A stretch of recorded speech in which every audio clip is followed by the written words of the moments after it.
Apa kabar kawan-kawan penikmat pertandingan catur? Kembali lagi dengan saya, pecatur pos ronda. Kali ini kita akan menyaksikan pertandingan antara Teimur Rajavov yang akan melawan Aryan Tari pada pertandingan di Norway Chess 2022 kemarin. Di sini mari kita saksikan pertandingannya, dimulai dari Rajavov yaitu pion maju di D4, Queen Pawn Opening, dan dibalas hitam dengan kuda di F6, Indian Defense, dan dibalas putih dengan pion maju di C4, dan dilanjutkan putih maju dengan pion di E6. Pertandingan dilanjutkan dengan kuda maju di C3 dan dilanjutkan gajah maju di B4. Terbentuklah Nimzo Indian Defense.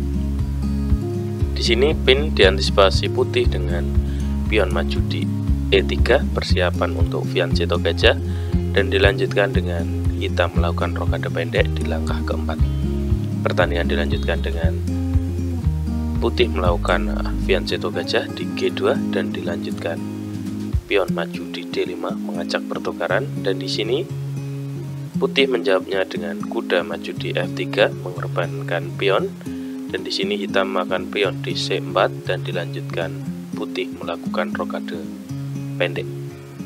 Di sini pertandingan dilanjutkan kuda maju di C6 dan dilanjutkan putih menggeser benteng di E1, persiapan untuk maju pion, dan di sini hitam menggeser bentengnya di B8, antisipasi dari pembukaan beberapa perwira karena di sini ada putih yang melakukan fianchetto gajah, dan dilanjutkan pion maju di A3, ancaman pada gajah hitam, dan di sini gajah mundur di E7 dan dilanjutkan putih dengan pion E4-nya sesuai tujuan awal, dan dijawab hitam dengan menggeser kudanya di A5 karena akan menempati titik penting yaitu B3.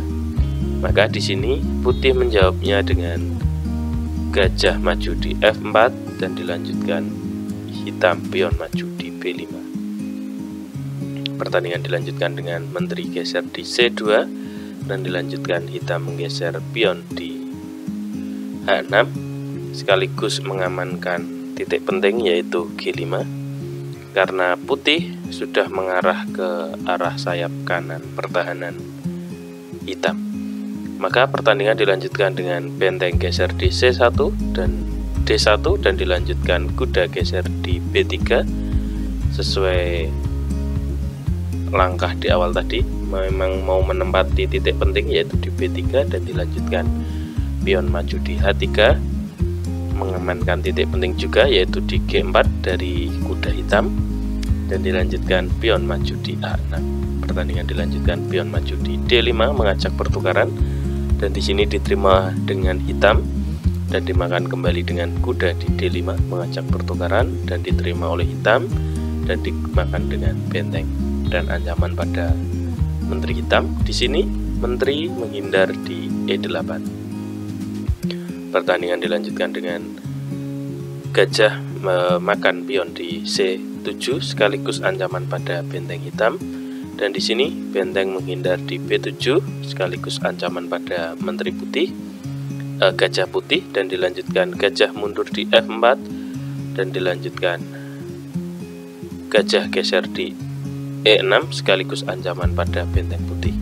Di sini benteng langsung mundur di D1 dan dilanjutkan gajah geser di C5, arah yang sama dengan raja yaitu sekali serangan oleh hitam nanti, dan dilanjutkan pion maju di G4 menempati titik penting yaitu G5 sekaligus membongkar pertahanan dari hitam, dan di sini hitam menggeser bentengnya di D7 mengacak pertukaran benteng, dan di sini ditolak putih. Langsung saja pion maju untuk membongkar pertahanan hitam. Dan di sini hitam maju dengan pionnya H5 menolak pertukaran, dan dilanjutkan menteri maju di C3, persiapan menumpuk dengan gajahnya untuk serangan ke arah raja. Maka dari itu hitam melanjutkan dengan menggeser menterinya di D8. Kalau tadi diajak pertukaran tidak mau oleh putih, maka di sini wajib hukumnya ya putih menerima pertukaran itu karena di backing dengan menteri hitam. Maka dari itu hitam langsung makan benteng, dimakan benteng putih dan dilanjutkan dimakan dengan menteri hitam. Di sini pertandingan dilanjutkan, gajah geser di E5 sesuai tujuan, dan di sini langkah apa yang akan dilakukan oleh hitam? Dan hitam maju dengan pionnya di G6, dan di sini termasuk langkah yang blunder, bukan blunder juga, di sini langkah lemah yang dilakukan oleh hitam. Maka dari itu bisa jadi jika menggunakan langkah lain ya, misal menggeser gajahnya di H3 sekaligus makan pion, di sini akan dijawab putih, bisa jadi makan pion di G7, dan di sini hitam bisa membalasnya dengan menggeser menterinya di G4, ancaman skak satu langkah. Dan di sini diantisipasi putih, bisa jadi dengan kuda di H4 sekaligus mengorbankan, langsung saja dimakan dengan menteri hitam. Dan di sini putih bisa makan benteng dari hitam putih. Selanjutnya dilanjutkan setelah menteri ini ya bisa satu langkah mati dari putih, maka di sini yang tidak kita ketahui adalah bahwasanya gajah hitam satu jalur dengan raja. Maka dari itu di sini langkah yang dilakukan oleh hitam adalah menskak, dan di sini akan mati dalam suatu langkah. Karena di sini raja akan menghindar, dan apapun dia menghindar dia akan mati. Maka dari itu, dan setelah langkah aslinya ya, pion maju di G6, dan di sini dimanfaatkan putih dengan menggeser gajahnya di H8, dan dilanjutkan hitam mengantisipasi dengan pion maju di F5 mengajak pertukaran juga, sekaligus membuka jalur pertahanan dari menteri hitam. Pertandingan dilanjutkan dengan gajah mundur di F6, gajah kokoh ya ini, dan dilanjutkan hitam dengan menggeser rajanya di H7 sekaligus kabur ya dari ancaman, dan dilanjutkan kuda di H4, ancaman untuk pion di G6, pion lemah, dan di sini dijawab hitam dengan menggeser pionnya di F4 menolak pertukaran, sekaligus membuka jalur dari tumpukan menteri dan gajah hitam. Di sini pertandingan dilanjutkan dengan menteri geser di F3, dan dijawab hitam dengan menggeser gajahnya di D4, dan dilanjutkan pin ya pada gajah oleh menteri dengan benteng putih.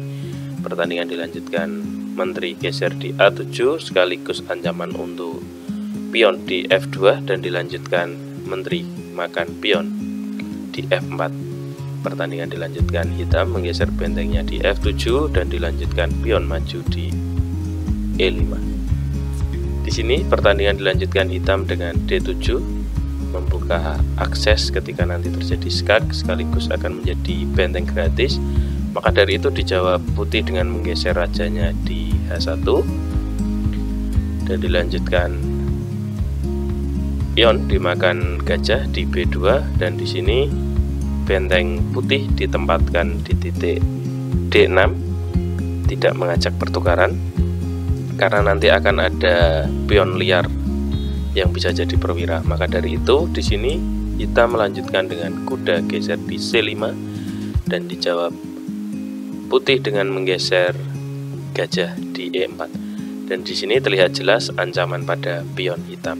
Pertandingan dilanjutkan dengan kuda makan di E4, dan di sini langsung saja dimakan dengan menteri, dan pertandingan dilanjutkan gajah mundur di F7, dan langsung saja putih menggeser rajanya di G1, karena jika raja tidak menggeser takut antisipasi dari menteri hitam yang akan makan pion, dan nanti terjadi langkah bolak-balik yang membuatnya remis. Maka dari itu pertandingan dilanjutkan dengan benteng makan benteng dan dimakan pion putih, di langkah ke D6 dan dilanjutkan pertukaran lagi gajah dengan gajah di F6 dan dimakan dengan pion. Pada pertandingan ini dilanjutkan hitam dengan memajukan pionnya di C3 dan dijawab hitam dengan kuda geser di F3 menempati titik penting yaitu G5 karena ancaman pada skak dan perwira hitam. Maka di sini dilanjutkan hitam di C5 menteri, ancaman pada pion dan mempertahankan pion yang akan jadi perwira, dan dilanjutkan menteri geser di E7, ancaman pada gajah hitam. Pertandingan dilanjutkan menteri geser di D5 mengamankan gajahnya dan dilanjutkan dengan menteri geser di F8. Dan di sini hitam menyerah ya, karena apapun langkah ini sudah tidak bisa ditolong, akan terjadi skak dalam satu langkah. Maka dari itu, misal jika hitam melakukan langkah sia-sia, misal dengan menskak di D1, raja akan kabur di G2 dan dilanjutkan dimakan menteri kudanya di F3, dan di sini makan saja dengan raja dan selanjutnya diskak kembali, dan setelah raja ke E3 hitam sudah tidak bisa menskak putih. Maka dari itu akan terjadi skak dalam satu langkah. Oke, itu terima kasih teman-teman sudah menyaksikan pertandingan ini. Bisa di subscribe, like, dan komen untuk konten kali ini. Terima kasih.